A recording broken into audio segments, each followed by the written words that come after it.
welcome to my channel and welcome back if you are here from any of my other videos.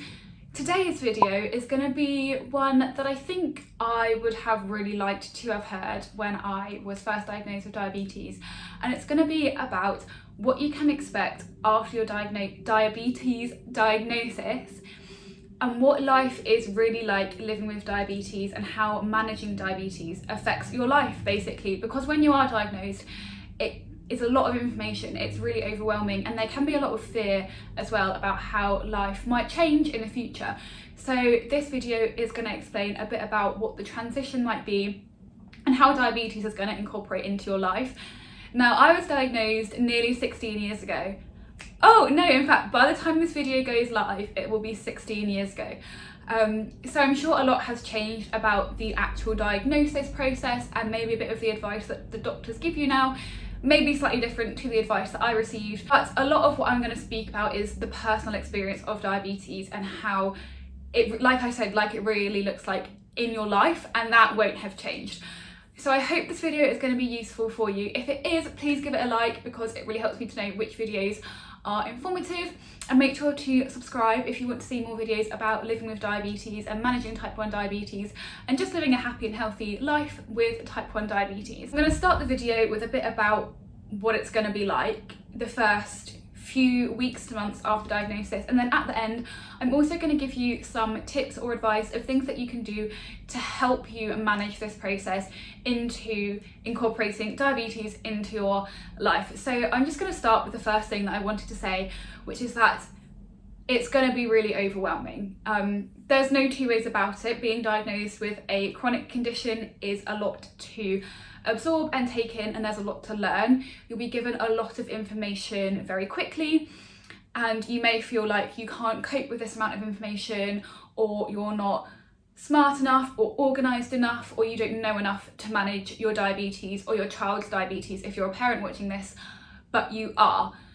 It's like pushing for a final exam. It's a lot of information very quickly, but then it becomes natural to you. A lot of the time I don't even think about my diabetes anymore. This information, it's not gonna be coming at you in this amount constantly. After you've learnt it, it's just about applying it to your life. So don't worry about all of the things that you're going to have to take in right now. You don't have to remember everything straight away. You just need to be slowly absorbing that information so that you can manage your diabetes as best as you possibly can. You will be constantly learning. So like I said, I've been diagnosed now for nearly 16 years. But my last HbA1c result, which if you're very newly diagnosed, you might not be aware, is a blood test that analyses your kind of average glucose and your average diabetes management over the last 3 months. My last result is the best that it has ever been since I was diagnosed with diabetes. So you are constantly learning. Don't expect to be perfect at it straight away. That would be impossible. But just know that as long as you've got the basics down to start with, you're doing really, really well. Another thing about the very beginning stages of a diabetes diagnosis is that your life will be turned upside down for a little bit. There are lots of things that will have to change initially. You may be put on a restrictive diet. You may be told that you can't do things like go and stay over at a friend's house, or you can't do things like play too much sport because you need to manage your blood sugar levels. And for the first few weeks, that's definitely true, because you need to work out your insulin doses, you need to work out how your body reacts to certain situations. But please don't worry, this won't be forever. You can eat whatever you want to eat once you've worked out how to carb count and how to manage your insulin doses. So right now, I eat the same as anybody else that I know. Whenever I go out for a meal, I can choose whatever I want from the menu. I just have to do calculations behind the scenes and inject. Equally, I can also go and do sport. If you follow me on Instagram, or if you've seen any of my other videos, I am really, really into weight training, and that is a really, really intense sport. And there are also diabetics who do things like run marathons or massive swimming challenges or loads of different sports. And you can do them, you just need to learn how to manage your blood sugars around them. So even though the first few weeks is going to be very restrictive in terms of what you can eat and what you can do, don't worry, life will go back to essentially what it used to be, plus just doing things like injections and calculations and carb counting. But you can still do everything you used to do once you're past this hump. So like I've mentioned, carb counting is a massive thing with type 1 diabetes and managing your blood sugar levels well. You'll be taught how to do this by your doctors and nurses and your diabetes team, but there are a lot of things you can do to help you get better at carb counting. I have a whole video about that which I will link in the description, and I'll put it in the cards if you want to skip to that one. But the main thing that I want to say is find tools that work for you. So for me, I really found useful a book called Carbs and Cows, and it's also now an app. I don't have it with me because I left it at home when I moved out from my dad's house, but basically it has visual pictures of different portions of food, and it tells you the weight of that portion and the carbs and the calories and different food information that you don't need for diabetes. But it really helps because you can see what a portion looks like if, for example, you don't have a weighing scale to hand, if you're eating somewhere that isn't your house, like a restaurant or a friend's house. But also it just helps if you want to eat something quickly, you can have a quick look, and it's all categorized by the different types of food, so it's really easy to find. And tools like that are really helpful whether you get it in book form or an app form. I'll link the book down below as well. There'll be like an Amazon link to that, so you can pick it up straight away if you think that's something that's going to be useful for you. But getting to grips with carb counting, again, is one of those things where it's a skill that you have to learn, but eventually you get really good at it and you don't even think twice about it. So now I can weigh out my oats in the morning and I see how many grams of oats I've got, and I instantly know how much insulin to inject without even having to think how many carbs and what's my insulin ratio. It becomes second nature. So again, it's just something that you practice and you get better at, and then it becomes easy. I suppose one thing that's even more important as a type 1 diabetic, and is basically what you need to survive as a type 1 diabetic, is insulin. Now, insulin injections, although they are second nature to me now and I don't even think about them and I don't even really feel them unless I do something a bit wrong, or just sometimes they do hurt, but 9 times out of 10 they don't. At the beginning they can be really scary, and it's okay to be scared of doing injections. It's okay to need help with doing injections. I was diagnosed when I was 7, so my parents did my injections for me for the first few months because I wasn't ready to. It's scary because it's an injection, but it's also scary because you have to calculate your insulin dose, and you know that if you calculate it wrong, there's a potential for a low blood sugar or a high blood sugar. But what you need to do is trust yourself. Firstly, know that you are educating yourself, you're taking on board everything the doctors and nurses are saying, and so you probably will have it quite right. Also know that if you are off by a tiny bit, it won't be horrendous. If you go a bit high, that's fine, you can just have a bit more insulin. And if you go a bit low, you won't experience an extreme low if you've just miscalculated your insulin a tiny bit. If it's a tiny miscalculation, you might have a low blood sugar and then you'll just have to have a little snack. So it's not life threatening to have a tiny miscalculation. You just need to be as accurate as you can be and trust yourself. But also know that if you're really not sure, don't risk it, and just phone your doctors and your nurses. That's what they're there for. They're there to help. And as many times as you think you need to phone them, just phone them, because at the end of the day, it's your health or your child's health. And so trust yourself, but if you're really not sure, use the resources and the people that are available to you. In the beginning, there will also be a lot of decisions that you have to make about how you want to manage your diabetes. The main thing is whether you want to have an insulin pump or use insulin pens or needles to administer your insulin. And there are pros and cons of both, and I won't go into that now because this video would be way too long, and I'm sure your diabetes team have explained this to you. But just know that you don't have to pick one and stay with it forever. If you decide that you, for example, you chose pens in the beginning and it's a few months in and you think actually you'd want to try a pump, you can change your mind, and don't think that you're just choosing something now that's going to be with you for the rest of your life. And kind of a extension of that is that if you choose insulin pens, there are lots of tools that are available that can make injecting via insulin pen more similar to using a pump. If there are lots of functions of a pump that you like but you don't want it to be attached to you, there are apps and things that you can get that make injecting more like a pump. So you can get lids to go on your insulin pens that will tell you when you last took your injection, if you're someone that you think you might forget whether you took it or not. Equally, there's a really great app called Quinn. I'll link it in the description below, and it has lots and lots of functions which I won't go into now, but the main thing is that it has a function where you can track the food that you're eating and the injection and insulin doses that you've had, and it shows you how much insulin you've got remaining in your system and how the carbs are affecting your body compared to how they normally do. And so a lot of the functions of a pump you can also have in a pen or insulin injections now if you want, and there are really great resources out there. If you have questions about any of these resources, then please leave them in the comments below. And equally, if you're someone who's watching this who knows about some other really helpful resources, please leave them in the comments and we can create a really helpful thread down there. Would be amazing. Last thing to note about how the first few weeks and months might look for you is that every time you experience something new, it will be another learning curve for your diabetes, and there'll be more things to learn as you go. For example, the first time you get in a really high stressful situation, like an exam or something, stress can really affect your blood sugars. Equally, if it's the first time you're trying a new sport and exercise really affects your blood sugars.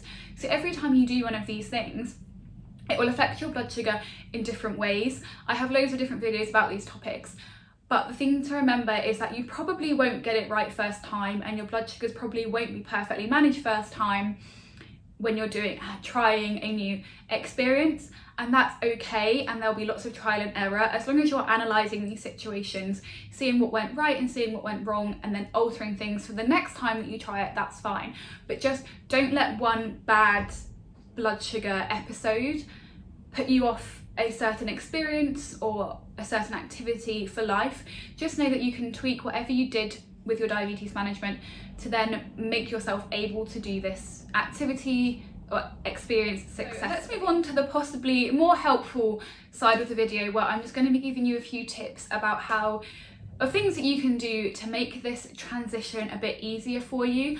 And the very first thing I want to mention is that yes, you need to learn as much as possible to have the best possible diabetes control, but don't overwhelm yourself and stress yourself out. Like I said at the beginning, just keep taking on information bit by bit.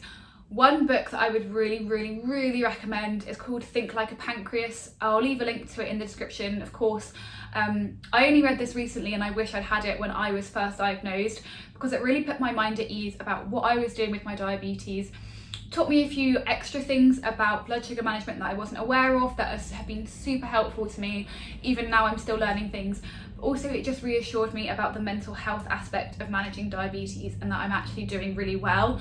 So if you're worried about how you might cope mentally and emotionally with diabetes, that book is excellent. So would really recommend checking that one out. Like I mentioned about trying new experiences and how there's going to be a lot of trial and error involved, one thing that I really want you to remember is to not be hard on yourself, and to remember that even if you do everything right, it won't always go to plan. Our bodies are moving and breathing and constantly changing organisms, basically. They're not fixed machines, and there are so many different things that can affect your blood sugars. It won't always go to plan. Even if you do the exact same thing every day, there are always outside factors, so don't beat yourself up.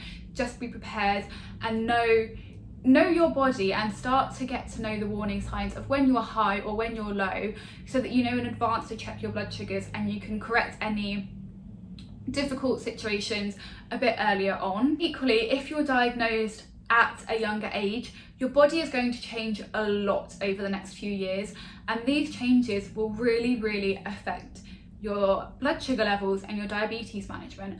So as much as it's good to have a plan and know what you're doing, you also really need to be able to adapt and analyze the situation and make changes. And you don't have to do this alone. Like I keep saying, you have your diabetes team there behind you, your doctors and nurses and clinicians, they're all there to support you.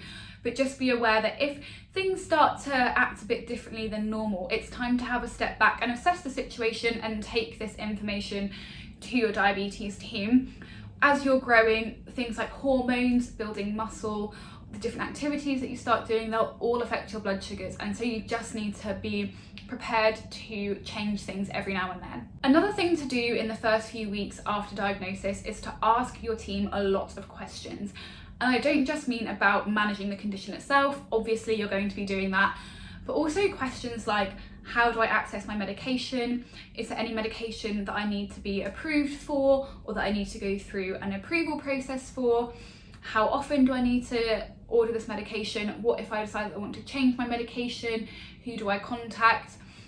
All of these kind of questions about the practical side of things. If you leave it too late when you've kind of run low on supplies, then it can be really stressful trying to work out how the whole process goes. So ask your team in advance all of these questions about accessing your medication, because it can be difficult. I've just moved, well, by the time this video goes live, I've moved a while ago, but I'm still having difficulty accessing some medication. So asking your diabetes team in your area specifically how it works for that practice and for that NHS trust is really important, so that you know going ahead. And equally, if you think you're the kind of person that might forget to order your prescriptions, set a reminder on your phone every 2 weeks or month, or however often you're going to need to order your prescription, just to check up your supplies and see how much you have, so that you never get in the situation where you're running low and feel a bit panicked about getting your diabetes supplies. Equally, about being prepared with things that you're going to need. You are going to probably experience a lot of hypos or low blood sugars. I do have a whole video about the hypo treatments that I use and how I best treat a hypo, which I will link to this video. But the most important thing to take away from that is that you want to have hypo snacks everywhere. You want to make sure you have lots of either Dextro tabs or glucose tabs or juice in your house, so some form of fast acting glucose, and then some slow release carbohydrates like cereal bars everywhere. So you want some in your house, you want some in your car if you're someone who drives, or if you have a child that's diabetic and you're driving them and you need them in your car, in your handbag or school bag or work bag, depending on obviously how old you are. Also, a really good place to keep some is by your bed, in a bedside table, in case you have any bad lows in the middle of the night. You can eat some dextrose tabs or glucose tabs really quickly, and then you can go to the kitchen and find your hypo snacks. But just having some quick sugar by your bed is really important. If you are going to school or work, or you're just someone that goes around, generally leaves the house, it can be really helpful to have a small bag pre-prepared with all of your diabetes supplies. So your test kits, or if you're using something like a CGM or a Freestyle Libre, whatever you use to check that, if you're using the scanning device or your phone, having a bag with that prepared, with your insulin pen and spare needles, a few spare needles, or pump supplies if you're someone who's using a pump, as well as hypo snacks, so fast acting glucose and long acting carbs, 1 or 2 cereal bars and a packet of dextrose is what I use. Having them ready in a bag that you can then put into your school bag or into your work bag can be really helpful, so that you don't have to think about it. If you don't have a bag like this, just like a little pouch, one thing you can do is write a checklist on your phone, so that every time you leave the house, just look at your checklist and make sure you've got everything that you might need for your diabetes. There is a really, really great brand called Diabetic who make bags specifically for people with diabetes. So they have compartments for all of your needles and your hypo snacks and your test kit, and they have a really great survey where you can put in which supplies you need. So whether you are someone who uses a test kit or a CGM, or you use insulin injections or a pump, you can take the survey and then they suggest bags that have compartments for these things. If you're in the US, then it's really easy. If you're in the UK and you don't want to pay shipping, they do have some on Amazon as well, so you can always go over to their website and take the quiz and then find them on Amazon. And I will leave some links to some of those bags from Amazon for people in the UK below, and then I'll also leave the Diabetic website below as well if you're in the US and are lucky enough to be able to buy direct. Another thing that is really, really important is having some kind of medical alert ID. So I have my bracelets here. Mine isn't too helpful for you because my dad has some really good friends that are jewelers, so they made this custom for me, so you can't buy this one. There are some really great ones out there. If you're not a fan of a bracelet, you can get a necklace, or you can get little bands to go on your watch, or even watch straps, whatever you like. But it's just important to buy some form of medical alert ID, so that if you were to have an emergency while you're not at home or not around people that know you, if anyone can read what it says. So mine says type 1 diabetic. You can also get ones that say insulin dependent or something, and maybe people in the street might not know what to do, but if there's an ambulance that has to be involved, the paramedics will know instantly what you need, and it can save really valuable time in an emergency. So buying one of those is really important as soon as you can, really. The very last thing that I wanted to mention that will really help in the first few weeks after diagnosis and forever is talking to people about it, and not just your clinicians, but also talking to family and friends for emotional support. It can be really tricky living with diabetes sometimes. Although you can live a completely normal and happy life, there are aspects that can be tricky and emotionally draining, and so talking to people about it is really important. If you want to speak to people who have diabetes, the online diabetes community is amazing. I'm over on Instagram and there are loads of us, we chat to each other all the time. If we're having a particularly stressful day with it, we just kind of have a rant to each other about it.